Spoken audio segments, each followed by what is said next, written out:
Hello বন্ধুরা, দেখে নাও আজকে আমার লাঞ্চে কি ছিল। আজকে আমার লাঞ্চে ছিল গরম গরম ভাত, কারণ এরকম ঠান্ডায় আর বর্ষা বর্ষা ওয়েদারে কিন্তু গরম গরম ভাত খেতে ভালোই লাগে। তার সাথে রয়েছে কাঁচা লঙ্কা দিয়ে আলু ভাজা, স্যালাডের মধ্যে রয়েছে একটু শসা আর গাজর। বানিয়ে নিয়েছিলাম সবজি দিয়ে, শীতের সমস্ত রকম সবজি দিয়ে একটা মুগের ডাল। তার সঙ্গে ছিল কাতলা মাছের কালিয়া, আর সাথে ছিল গরম গরম ভেটকি মাছের পাতুরি। এটা কিন্তু দুর্দান্ত খেতে হয়েছিল। আর এই শীতে এরকম ওয়েদারে সকলেরই একটু ঠান্ডা লাগছে, সর্দি লাগছে।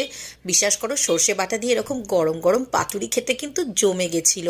এই রেসিপিগুলো তোমাদের চাই, নিশ্চয়ই নিয়ে আসবো তোমাদের জন্য, কিন্তু আমারও তো তার পরিবর্তে তোমাদের সাবস্ক্রিপশনটা চাই। কারণ চ্যানেল যদি সাবস্ক্রাইব না করো তাহলে রেসিপিগুলো কি করে পাবে। তাই বলবো চ্যানেলটাকে সাবস্ক্রাইব করে নিয়ে পাশে থেকো। আর হ্যাঁ, বেল আইকনটা প্রেস করতে ভুলো না যেন। সকলে ভালো থেকো, সুস্থ থেকো, টাটা।